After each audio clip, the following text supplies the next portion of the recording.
Hello, everyone. Welcome to a new season of 11 Warriors Film Study. I'm Kyle Jones. Today, we're going to break down what we can expect in this weekend's highly anticipated matchup between Ohio State and Texas, the number one ranked team visiting Ohio Stadium in one of the most highly anticipated week one matchups in recent history. Now, of course, these two teams just played each other in January. Texas has not even played another opponent since their loss to the Buckeyes in the Cotton Bowl. But both teams have had a lot of losses personnel-wise. Ohio State, of course, 14 draft picks and both coordinators leaving this offseason. Texas replacing 12 draft picks and a couple of other departing starters. But they do bring back both of their play callers. Steve Sarkisian, the head coach, who, of course, runs their offense, and Pete Kwiatkowski, who is the defensive coordinator, remaining in place. Now, I believe there's a lot that we can actually learn from last season's matchup, specifically when Ohio State has the ball. Reason being, Ryan Day's still in charge of the offense, even though Chip Kelly has moved on to the NFL and Brian Hartline has taken play calling duties.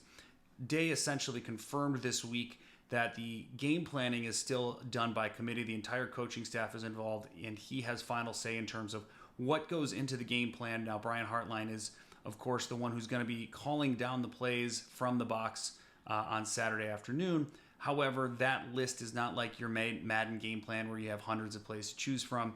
They're broken down into scenarios, making it very clear this will still be Ryan Day's system that he is choosing from. Now, on the opposite side, Pete Kwiatkowski, lots to replace, but he still brings back his linebacking core, his edge rushers, and his best safety. And that's going to make a difference in terms of consistency over year to year. So I believe that schematic matchup brings us a lot we can dig into, which we'll start with. And then we'll dig into a little bit, even though I don't believe there's a ton that we can glean, as much at least, from what happens when Texas has the ball. They've got so many new starters. They have a new quarterback. We're going to talk a little bit about Arch Manning and what he brings to the table, as well as what Sark's system usually brings year to year, regardless of personnel. Now, I don't know what Matt Patricia's defense is necessarily going to look like. He's only got 3 starters. Certainly, there's going to be certain elements that he brings back from last year when Jim Knowles was in charge, because the rest of the coaching staff is still there. But I think there's a high probability that what that system turns into throughout the season could look very different by the end of the year. And certainly, who knows what he's going to show on Saturday. So we're going to look a lot at the Ohio State defense. Or we're not going to look at the defense. We're going to look at the Ohio State offense, what Texas is going to play with it, and then a little bit at the Texas offense as well. So let's dig in. So let's look at the way Texas was defending Ohio State. Now we can see we've got the free safety shaded a little bit over the two receiver side. That's Michael Taffy. He's one of the few players coming back. He's shaded over to the double receiver side here with Ibuka and Jeremiah Smith, most importantly. And we're going to see that throughout the game, is they're going to shade over to the 2 receiver side, but they're playing a lot of zone defense, right? You're going to see these guys drop into coverage here and really play a deep zone, staying over the top of the Ohio State passing game, right? We're going to see a lot of curls, a lot of spacing routes here. You can see from Smith, from Tate, from G. Scott. You've got an outlet here to the back. But if you watch this again, this is a curl spacing route meant to find space in the zone, and that's because Texas is playing over the top. Look at the way that we've got 3 deep defenders. They don't want to let Jeremiah Smith or any of these guys get deep, right? They're just going to stay on top and create that umbrella effect. Now, it helped a lot that Will Howard was able to make quick decisions and get the ball out quickly, but that was a big part of the game plan for Ohio State. Now, let's take a look at how they lined up front, right? What we can see is that Texas is really, this is Pete Kwiatkowski. He's a guy, he majored in the 3-4. That's really where he came from, and you can see this a little bit with the way he lines up, right? He's got 3 down, he's got 3 down linemen, really like an odd, like an old 3-4, and this is our outside linebacker. What they've done is they've taken the 4th outside linebacker, or the 5th edge player, right? The 5th D lineman, who is another stand-up outside linebacker, and they've made him a safety. And so they've really substituted him for a nickel back, right? And I think what we're seeing now is the principles of that 3-4 scheme coming to life. And we'd see that throughout the night. Now, in this instance, we've got the center covered head up. We saw a lot of mixes of that look where the center's covered and the guards are unoccupied, an odd look, if you will, as well as even looks more of a traditional 4-man front. But essentially what we're seeing is that 3-4 principle being played out throughout the game, which we'll dig into. But again, you can see the zone, just how, because of the depth that they're getting to make sure they don't let that ball behind them, there's so much space here right? We've got Will just checking down to seeing who is that hook defender. In this case, it's a middle linebacker, and he's got 2 quick options, got the ball out quickly. Now we saw a lot of different zones from Texas, of course. What we're going to see here, as I've diagrammed a little bit, is what we call quarter, quarter, half. So to the bottom half of the screen, the corner and the safety are going to play quarters. The safety and the corner to the top are going to play a deep half, so they're playing cover 2 to that side. And that's because that's the side that has the tight end on it, right? They're playing quarters because down here, you've got number 4. Again, something I think we'll see a lot on Saturday. But as the play progresses, what you'll find is that really kind of turns into, and this is part of the play call, great design by Ohio State. It's a fake handoff, right? Looks like it's a stretch play, roll out back right. We hit Emeka Egbuka over the middle. Now, as we watch what happens now, watch the depth that this corner is going to get, because he sees G. Scott, the tight end, blocking down, right? He's reading run, but he knows, hey, this is probably, a play action, because look at how hard Carnell Tate's, releasing downfield. So he's going to get depth with him, even though he's really more of a squat, flat defender in this cover 2, because this safety's over the top, right? And this is great play design, because as we get this rollout, yes, you've got G. Scott, he's going to release out to the flat, good ball by Will Howard rolling to his left. But this corner is more worried about the deep route from Carnell Tate that nobody is checking Emeka Egbuka on the deep over. Now watch from where Egbuka came from, right? He's coming all the way from over here on that deep cross. But instead, there's nobody there to pick him up. All the linebackers are coming this way. They're reading the run, good play action, because those linebackers are put in conflict. They're worried about the run first rather than thinking about the pass. Let's watch it from this side. You can watch really clearly the effect that G. Scott has and the amount of this play action we get from Trey going across the screen. Now, again, watch. G. Scott, release. We'll show that one more time. G. Scott's going to come here, and then he's going to release out. He's going to do just enough to give that sense. Now we get the linebacker. He's running with G. Scott, and that's great. Nobody here for Carnell Tate, right? The corner's not sitting there defending his flat. They're so worried about the deep ball that they're going to give up those intermediate throws. We've seen a couple now in a row. That was a place Ohio State was able to take advantage against this soft Texas zone defense. Okay, we're jumping into this play. In the middle of the snap, you're wondering, why are you showing this to me while Will Howard's about to throw the football? But that's intentional, because I want you to see where the Texas defense got to, right? For those that may be a little rusty as we get back into the season, this is Tampa 2. We can see we've got 2 deep safeties. The most important player in this is the Caleb Downs spot, is this guy right here, number 4. In this case, he's the pole runner, kind of turning this into a mix between a 2 deep and a 3 deep. Why do we say that? Because if we look at where good old number 4 is over this way, look at how far this safety is shaded over. He's able to play over the top of number 4. Essentially, they're bracketing Jeremiah Smith, even though there's a second receiver to that side, because they can cheat that safety over, because they know they've got help from this guy on anything that's in breaking. So you're really playing 4 defenders over to that 2 receiver side. And that's going to allow you to make sure that you're not letting Jeremiah Smith beat you deep, even though it's a safety over the top, right? Now, cover 2, if you play it this way, this was what made the old Tampa 2 and the Tampa Bay Buccaneers so successful, was that it played and it gave you the width to cover the entire field with those 2 deep safeties, because you had, in this case, number 4, that pole runner.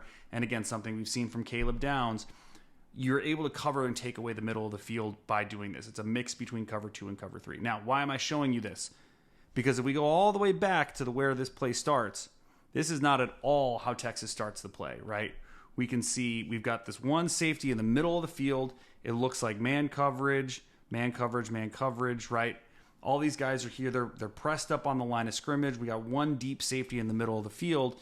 Even as we get some rotation over here, we get Egbuka goes across. We still keep, it looks like they just pop over, and we've got another one high situation. Like, it might be cover 3 like we showed on the first snap, but it might just be straight cover 1. But as the play begins, what ends up happening? We start to see them all drop out, right? We're going to see this safety, 16, he's going to get to that spot over the top. This guy that was down in the box is going to get deep as well. This is something, again, we saw a lot from Caleb Downs. This guy's going to be able to play downhill. He's not getting depth, and he's your pull runner. And even more importantly, we've got a simulated pressure, because the inside linebacker, right, they're playing a 5-man front, it looks like. We got 1, 2, 3, 4, 5, right? With just this one linebacker in the middle.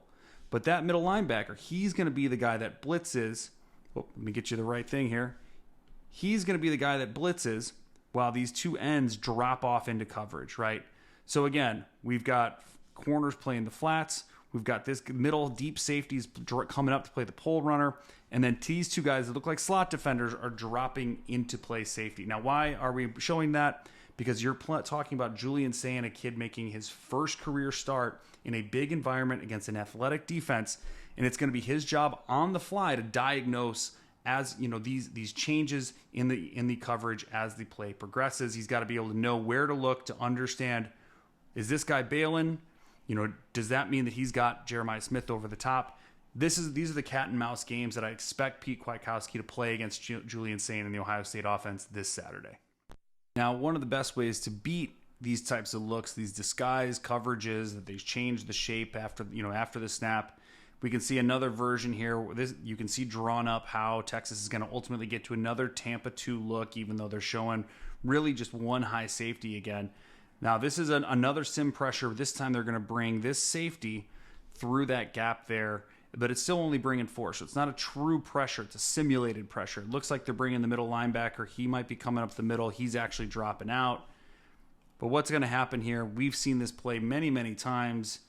You might already know which one I'm talking about here. And this is the delayed screen to TreVeyon Henderson that turned into the game-breaking touchdown, right? Great blocking downfield, turn on the jets. That's great, right? We all know what happens here. Now, what I want to show, we're going to move me over here, is the importance of attacking these simulated pressures and knowing, not necessarily knowing where they're going to hit, but calling plays like delayed screens. You're going to get this middle linebacker. He's got to gain so much depth, and this is the challenge. This is why defenses don't, why they are afraid to run these pressures and these types of concepts, is because watch number 0 here. As the play is going to begin, he's got his eyes completely turned because he knows I've got a haul to get all the way out there. He's not watching Trey release, right? And then this safety, he's coming right for the quarterback. He's not watching Trey release. So the running back escapes pretty much unharmed. Now, they do just enough to keep Will, and Will does a good job holding onto the ball. Great blocking. We've all seen this and talked about it. But again, this is what happens when a team is willing to run these types of concepts. They're showing the mug, but this guy's got to bail. And if it's not him, maybe it's him, right? If it's not him, maybe it's him. You're going to have guys that are running. They have a lot of ground to cover in zone coverage. They're not going to get there if you're able to throw the ball behind it. I expect to see more of this type of concept from Ohio State on Saturday. It doesn't necessarily mean it's a screen. Something tells me Texas might be looking for it. But these types of concepts that are able to take advantage of a super aggressive look like these simulated pressures.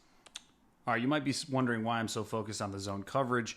That's because when Texas did go to man coverage, one of the few times we saw, especially on a passing situation, was this 3rd and 8. Things didn't go so hot, right? It's 3rd and 8. They're crowding the line of scrimmage. They're sending a 6-man pressure, playing man-free behind it, and Ohio State easily gets a big gain, extends the drive. Ultimately, this would help ice the game. But watch here what we can see from this look. What is this personnel we've got first and foremost? We've got 4 real pass rushers.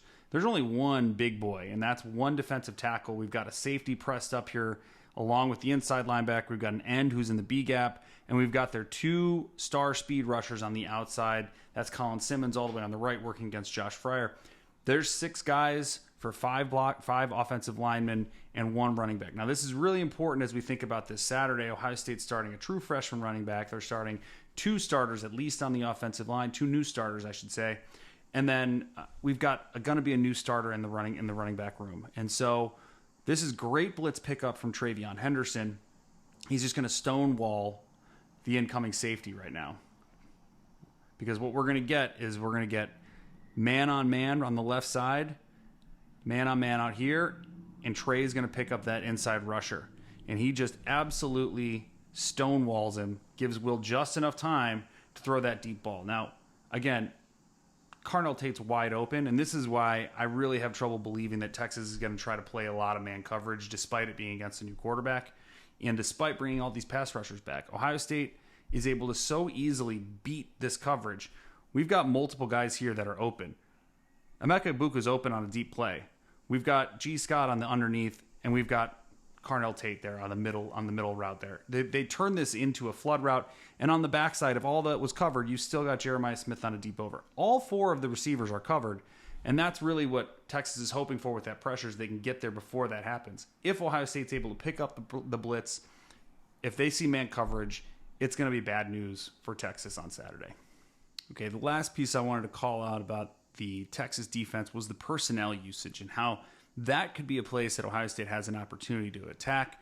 Now, what we can see here is a true 3-4. We talked a little bit about how Kwiatkowski had come up in the 3-4 system. That was really his roots. And when Ohio State went to 2 tight end personnel, right? We see these 2 guys right here on the left side of the screen. When they went to this type of personnel, Texas countered by putting that true 3-4 look. We can see 3 down linemen. These are all 300-pounders, big boys there. They're covering up the center. They're covering up the tackles. We've got 2 traditional outside linebackers up on the line. They're in 2-point stances. These are the speed rushers. And then 2 traditional inside backers behind, really lining up over the B gaps, over the guards. And that's a really, interesting change up for what Ohio State's going to do, or what they can do. The question is, are they still going to line up that way, Texas, when it's Max Clare and Will Kacmarek? Are they going to line up that way when they've got that threat of a receiver in Clare when he might split out wide? Now, the reason they did this was, of course, to defend the run. We get a speed op, or we get a jet sweep fake there. Really nicely blocked concept that turns into a touchdown for Quinshon Judkins early in the game, right? We get just a simple split zone. We're going to see Bennett Christian coming across to kick out the end. Everybody else is going this way, right? It's a zone scheme. We got the threat, the fake zone jet sweep here from Jeremiah Smith. Really nicely done. This is a nice way to kind of hit the cutback. Quinshon does a good job here. If he hits straight ahead, he's going to run right into that nose tackle. And instead, he follows his blocker. He follows his lead blocker, the split zone tight end, for a cutback.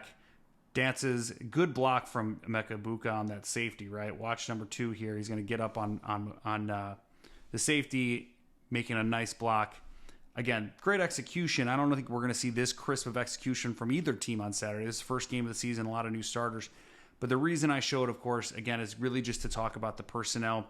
One of the big things I'll be looking for, you can look for at home, is how does Texas counter when Ohio State has two tight ends on the field, and one of those guys is a receiving threat in Max Clare.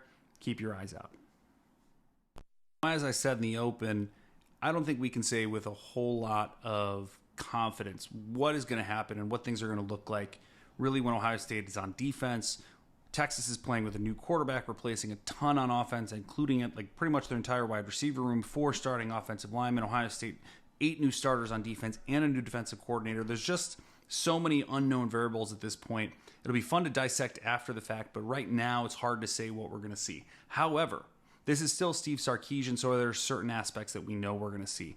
We're going to see a lot of pre-snap motion. We're going to see it on almost every play. You can see number 5 coming across, and we're going to see a lot of screens. Texas is one of the national leaders in screens thrown every year. They're not just throwing quick bubble screens, though, right? Yes, they motion over, but I want you to watch what's happening here. We're getting a jailbreak tunnel screen here, right? We've got 2 linemen releasing. We've got a tight end coming out, and yeah, that gives you a whole bunch of a numbers advantage outside. But watch what's happening out here. This is actually a double screen where if the defense starts rotating too much over to one side, there's another screen there. And this running back can act, he's coming across and he's acting like another lead blocker. So this is really a double screen where, it's called a pass option, kind of like an RPO. It's the quarterback's job to decide based off of what I see, which of the sides do I want to throw to. That's something we see a lot from Sark. We saw it in the Cotton Bowl last year. One of the few things that Texas was able to do with some consistency. Thank goodness for Caleb Downs making tackles like that in the open field. I'd expect to see more on Saturday, making life easier for Arch Manning. Not a lot of those same concepts help Texas in the run game. Again, we can see motion getting the tight end out from split out wide. He's going to be leading here. It's really a counter concept, right, where we're going to get 2 pullers. We're going to get the backside guard kicking out, and that tight end's going to lead through, right, on a counter concept. But I want you to watch out here on the out wide, because what do we have? We've got another bubble screen or a wide receiver screen out wide, really just allowing the quarterback to make a decision. If the corner here, that slot defender, or even it could be that they're reading the will linebacker here, in this case, Sonny Styles. Not sure who the read is, but either way, that's who the quarterback's reading on the handoff. Opens it up, creating a more confusion in the box, more conflict in the box, if you will. Again, you can see here, looks like he's reading Styles as Styles kind of holds, waiting.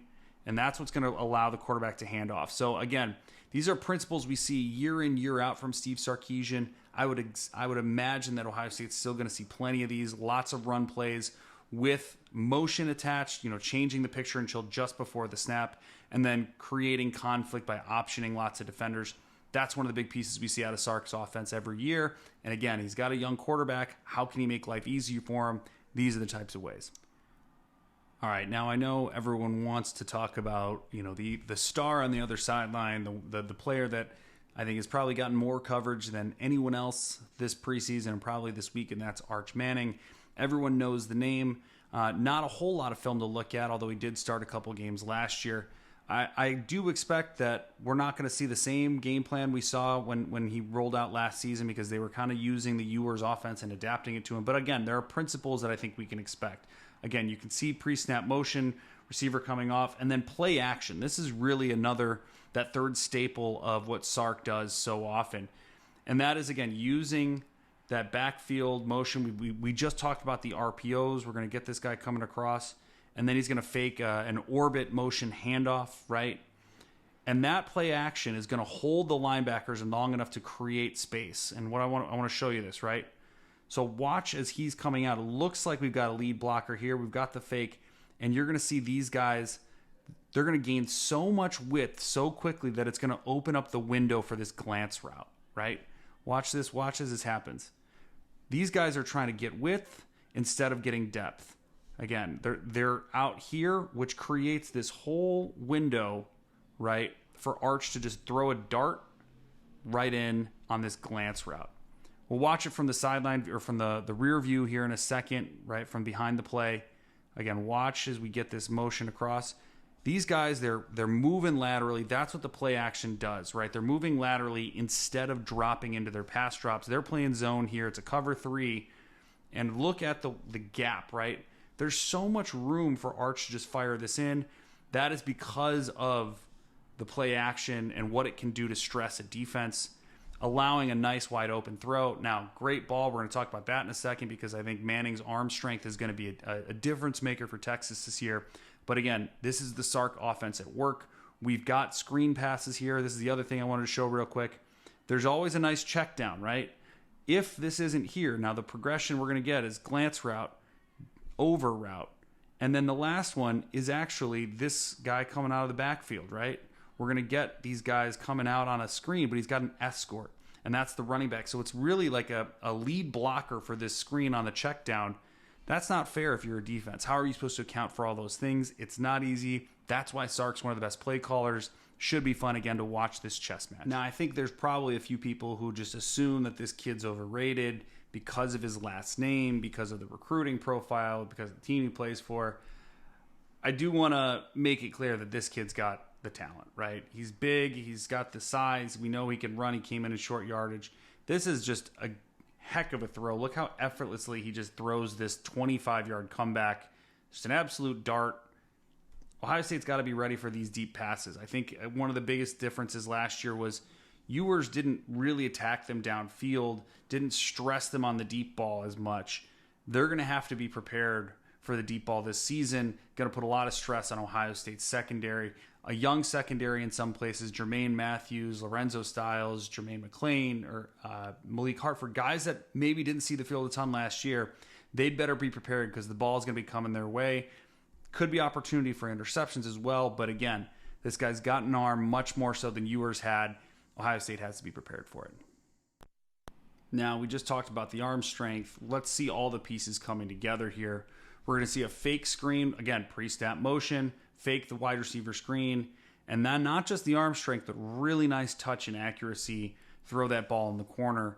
Again, we'll watch pre-snap here, right? We get the tight end. He moves outside. We get the pump fake, right? It looks like they're throwing a screen out to the running back who's releasing. We got blockers, but that's not what's happening. They're running to the corner here. It's a deep ball, double pump. perfectly placed football right at the pylon again. I think they marked him out of bounds, but watch this ball again. Pump, gets the defense, and then lays it in there perfectly. So Ohio State has their hands full with this quarterback. Certainly, he's going to have a high learning curve. He's never played in the shoe. He's never played or been the starter in this type of environment. But Ohio State's got to be prepared for the quarterback position. The hype is warranted. The question is going to be the execution of all 22 players. Who's going to show up? Who's going to make fewer mistakes? And who's more prepared this Saturday?